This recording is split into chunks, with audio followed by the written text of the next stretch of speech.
Hello, thinking leaders. Do you know that on an average day, an average person makes around 35,000 decisions?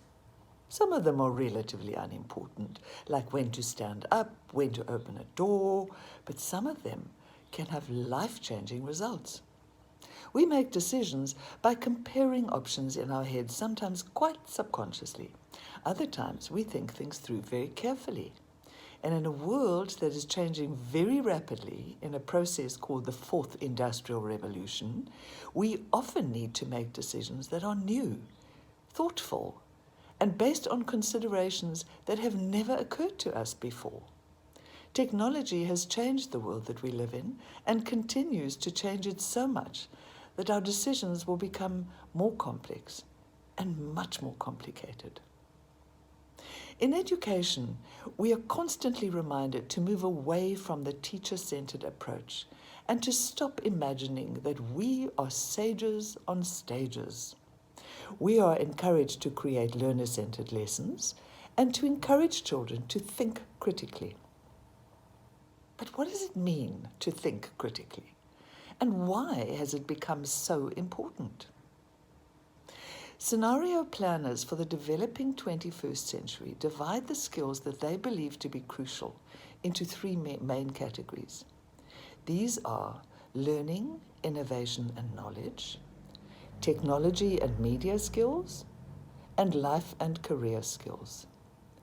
They foretell that the changes that we will, and in fact are already confronting, will be rapid and unpredictable. There is nothing in our pasts that will prepare us for our futures.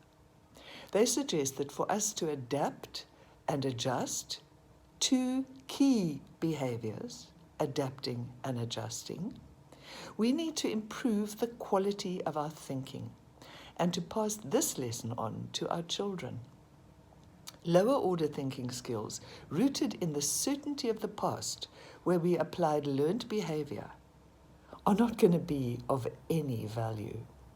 We need to develop higher order thinking skills where originality, critical thinking, creativity, and problem solving will equip us to move into the future with confidence and a degree of positive focus.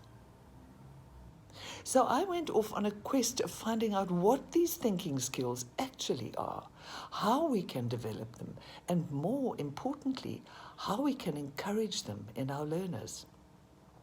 Some researchers suggest that a rational approach is important and that a fair degree of skepticism helps, while others argue for playfulness and a sense of confronting the ridiculous. In all cases, stereotypical responses are regarded as pointless. A critical thinker is able to combine ideas that have never before been brought together, to take responsibility for these thoughts, and then to analyze, investigate, accept or reject information, interpret, and in the end, to come up with some kind of original idea, solution, or product. Careful reasoning is important as information and thinking is processed and appropriately applied to the current problem. In educational settings, the role of the teacher shifts, but in many ways becomes even more important. Where before we were simply the knowers of a very limited knowledge capacity, now we must create safe spaces where our charges are encouraged to embrace lifelong learning, to become curious, and to actively process information and the skills that they will need to problem solve. We need to change our teaching strategies to actively develop these thinking processes and skills. Now we need to build in skills like communication, collaboration, empathy as we listen to and consider the ideas of others, the ability to question and doubt, and the ability to search for and process new information. Of course, as teachers, we can't possibly foster these skills until we have actively actively understood their significance and then developed them in our own lives. We ourselves need to learn to synthesize and evaluate, consider, reflect, and become lifelong learners. We need to learn to suspend our own prejudices and to make sure that our classrooms become active spaces of debate, argument, discussion, playfulness, and intrigue. We have to make sure that we are tolerant and actively practice being open-minded, because different ideas could lead to exciting changes in our own thinking. We need to learn to wonder and to become curious instead of accepting the stereotypical. Stereotypical answers are no longer of any value in a world that is changing so rapidly.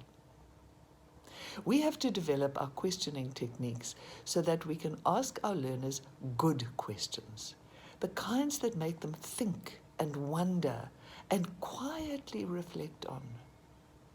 There should no longer be those kinds of questions that result in learners all shouting out the same answer at the same time.